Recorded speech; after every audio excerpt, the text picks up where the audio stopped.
Estamos de volta. As condições dos refugiados no Brasil e no mundo. Esse é o assunto do Melhor e Mais Justo de hoje.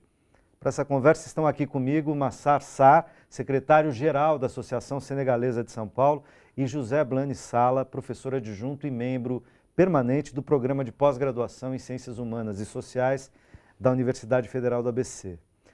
Eu interrompi vocês ao final do segundo bloco e o Massar estava dizendo o seguinte, 50 pessoas, receber 50 pessoas é a mesma coisa que não receber ninguém. É só um pretexto, uma desculpa de um país. Né? E como é que você tem recebido a reação da sociedade civil, de você ter populações europeias, pelo menos famosas, muitas vezes por serem xenófobas, né? Por não quererem estrangeiro disputa o mercado de trabalho, estrangeiro traz cultura e valores diferentes e tal. Muitas delas, de vários países, eu dei o exemplo da Islândia, estarem enfrentando seus próprios governos, seus congressos, para dizer assim, não, nós temos que receber mais gente, temos que, enfim, acolher as pessoas que estão desesperadas, estão sendo forçadas a sair dos seus países, porque elas não estão saindo por escolha, nesse momento, estão sendo forçadas a sair. Porque 50 é muito pouco. Também tem outro assunto que eu vou falar. Essa criança... O Aylan. A Aylan. Agora, é uma oportunidade para as populações, nós, o governo, as populações, se manifestar para o governo deixar entrar esses seres humanos. Eles têm direito para entrar nos outros países que eles querem.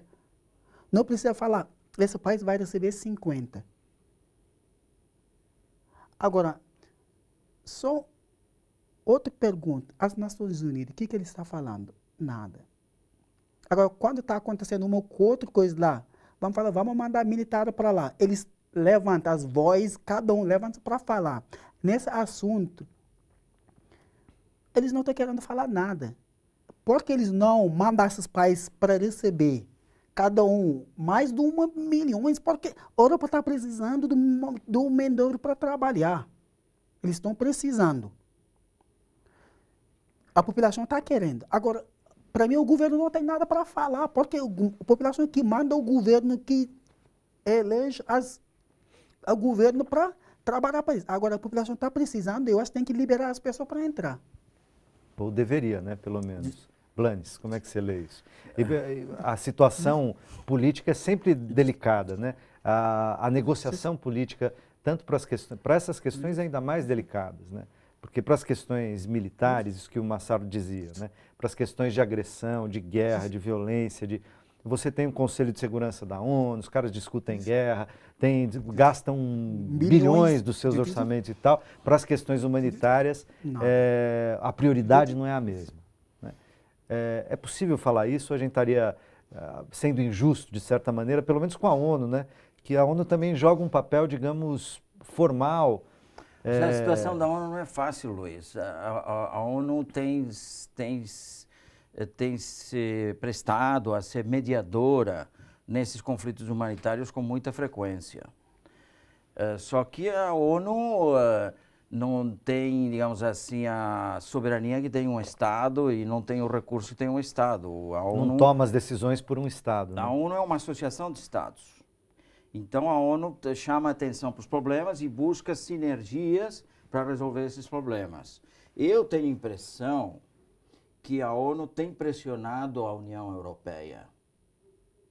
Tem pressionado a União Europeia. E a União Europeia, então, agora teve que dar uma resposta mais a contento. Bem mais a contento. Mas, claro, você pergunta, bom, mas como a opinião pública recebe isso? Como cada país... Cada país é cada país. Aquele país que tem um governo mais conservador vai oferecer poucas vagas, não é? Aquele país que tem um governo talvez mais progressista vai abrir para mais vagas. Mas também não depende só do governo, depende da sociedade civil, depende das pessoas, dos cidadãos que moram naquele país. Países com tradição mais xenófoba vão receber de uma forma pior essas pessoas e vamos ter problema. Então, na Europa, eu acho que o panorama lá está bastante dividido. Por um lado, tem os países que receberam essa enxurrada de gente, Itália, Grécia, Hungria principalmente, E nós temos assistido a um certo desespero desses governos para que o restante dos países da União Europeia façam alguma coisa. Façam mesmo, recebam também. Façam alguma coisa. A Itália faz tempo que tá lidando com essa situação e não tinha grandes resultados. Agora a Grécia. E a Hungria, então, nós temos recentemente assistido até algumas cenas lá bastante lamentáveis. De xenofobia explícita, né? Explícita. Foi o caso da cineasta que chutou, estava ali cobrindo, gravando lá, então... E chutou refugiados, enfim. E temos nos assustado, inclusive, com aquele caminhão parado numa estrada da Áustria, não é? Com pessoas sufocadas lá dentro, quer dizer... Não, as imagens dos barcos que parecem a quantidade de pessoas penduradas pelo lado de fora, aquilo, eu diria, não é nem mais desumano, nós estamos falando de um fracasso civilizatório agora, absoluto. A verdade é que o Mediterrâneo é um grande cemitério. E lá embaixo tem muitas famílias senegalesas, congolesas, africanas, camaronesas, não é? Agora, talvez, por conta dos conflitos do Oriente Médio também, não é? Pessoas vindas da Síria e de países vizinhos da Síria que acabam enfrentando problemas e querem acabar se mudando, né? O Mediterrâneo é um grande cemitério e é um cemitério de ontem. Não. Essa fotografia desse menino que nós vimos, quantos meninos como ele tem lá? Quantos? Seria interessante fazer essa contagem. Sabe que tem um site na Itália que vem contabilizando de forma mais ou menos precária todos os naufrágios e mais ou menos as perdas com nomes. Com nomes. Naufrágios dos refugiados. Dos refugiados. Nessas embarcações precárias, nessa tentativa de vir de bote. Desde a década de 80. Então são milhares de pessoas. Com certeza, porque já saiu muitas pessoas na África para tentar ir para a Europa. Agora, eu tenho uma coisa que me preocupa muito.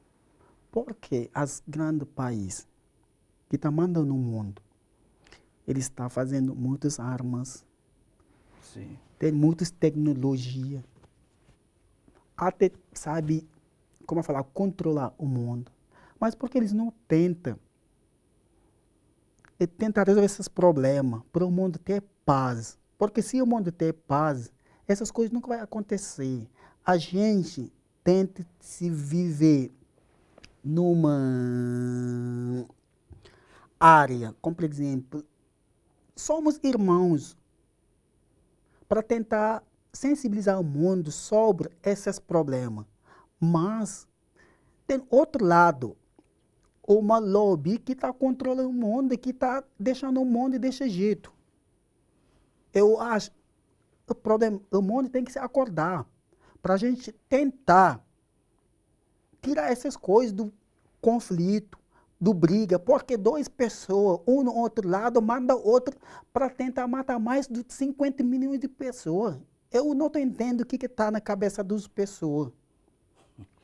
A gente não entende, a civilização não entende há muito tempo, né? Não entende, né? Porque é ao mesmo tempo inconcebível, mas parece, por outro lado, muito simples, né? Vivemos um paradoxo. Quer dizer, o homem, essa espécie, disputa poder, território, interesse e, em nome de, disputa religião, portanto, disputa valor, disputa moral. Em nome disso, faz qualquer coisa. Inclusive se aniquilar o planeta, aniquilar a si mesmo e a outras espécies, poluir. Essa é a nossa história, né? E ao mesmo tempo que parece que a civilização faz coisas extraordinárias, é capaz de gestos extraordinários e de avanços extraordinários na tecnologia, no conhecimento, na saúde, na educação, na confraternização entre os povos, ela é capaz igualmente do seu contrário, né? Essa é a história da humanidade, ou não, Blanche? Sim, é a história da humanidade que eu acho que quem resumiu bem isso foi um grande filósofo grego chamado Sócrates. Conhece-te a ti mesmo. O ser humano não consegue se conhecer a si mesmo. Realmente, se tivesse um átomozinho de conhecimento do que ele é capaz de fazer, seja num sentido positivo ou num sentido negativo, talvez as coisas mudassem. Mas o ser humano enfrenta essa perplexidade de autoconhecimento, talvez, começa por aí, desde que está circulando pela face da Terra. Agora, a pergunta que você faz e que é interessante colocada por ele, eu acho que é uma pergunta que não quer calar hoje, é: por que tem que colocar numerozinhos? A União Europeia vai receber 120 mil pessoas. A Alemanha, que está mais rica e pode um pouco mais, 30 e tantos mil. A França, então, fizeram as contas, 20 e tantos mil. A Espanha, um pouquinho menos, porque afinal de contas está enfrentando algum problema econômico, então 14 mil, 15 mil. E assim fizeram um ranking. É um pouco ridículo isso, eu concordo com você. É um pouco ridículo. Também tem outra coisa. Cada vez vai chegar mais. Isso vou te falar, o término é que vai chegar muito mais. Agora, o problema não, tem que tentar voltar para tentar resolver essa cidade que está acontecendo lá, para parar essa guerra, para tentar tentar colocar a paz lá. Porque se não tem paz, todo mundo vai sair. Sim, eu concordo. Na verdade, a origem das migrações forçadas está nas injustiças que se manifestam nos conflitos, na opressão. E que em grande medida é de responsabilidade daqueles mesmos países que recusam os refugiados. Porque nós estamos falando de guerras que vêm do processo colonizatório, da disputa de poder na geopolítica mundial, seja pelos europeus, pelos americanos, sobretudo, pelos países, como disse, mais poderosos, de primeiro mundo. Agora, eu te diria, melhor isso do que nada. Melhor contar, fazer continhas, deixa entrar tantos do que simplesmente fechar. Do que simplesmente fechar, como estava fazendo o Reino Unido até agora. Era vergonhoso. Tinha gente até tentando passar lá por baixo do túnel, agora tem que controlar o túnel. Né? Bom, finalmente o primeiro-ministro... Também quando o homem quer, ele está desespero, o que ele vê? Eu tenho que chegar lá. Ele vai chegar, ninguém não pode atrapalhar ele. Mesmo se você colocar todas as coisas do mundo, ele, com vida, sem vida, ele tem que chegar lá. Se ele vai perder vida, tá bom. Se ele chega, tá bom. Porque não tem nada a perder. Ele não tem nada para perder. Não tem nada a perder. E a Europa não entende isso. A Europa não entende que os que chegam lá, muitas vezes são os que têm mais coragem. São os que conseguiram sortear tantos obstáculos né? Na Espanha, sabe o que aconteceu uma vez? Uma coisa que surpreendeu a opinião, e era com uma patrícia tua, uma senegalesa que conseguiu chegar ao Estreito de Gibraltar e lá estava numa patera, como chama lá em Espanha, ela estava boiando lá, e recolheram eles e levaram lá para a Espanha. Ela estava grávida.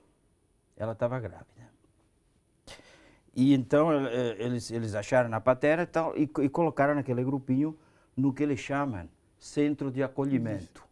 Num centro de acolhimento. E ela, para surpresa de todo mundo, não é? Deixaram ela numa cela lá para dormir e tal. No dia seguinte estava enforcada. Nossa, ela se matou? Ela se matou. Ela se matou e foi junto o bebê que ela estava... Então, a opinião pública se perguntou, o que nós estamos fazendo para chegar a esse ponto?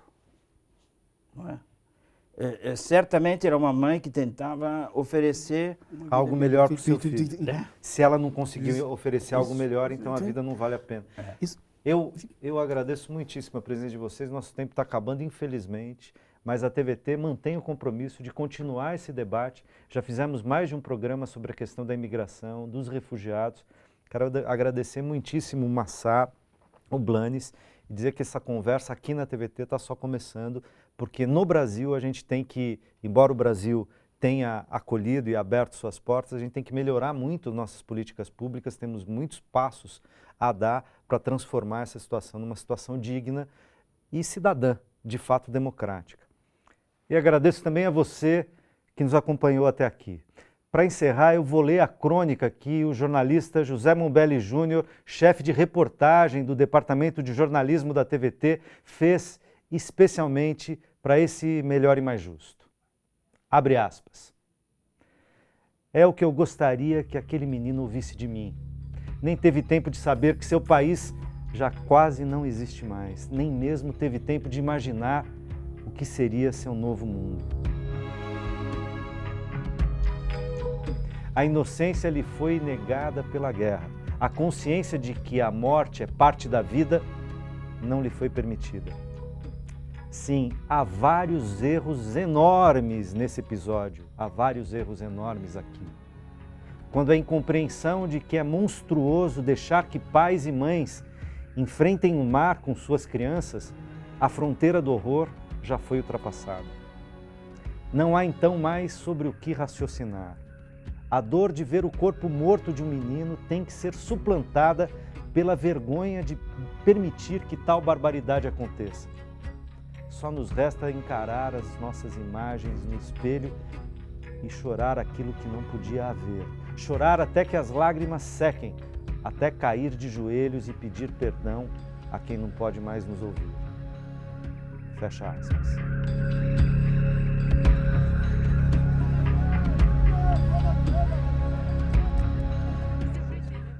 A gente se encontra na próxima quinta. Um forte abraço.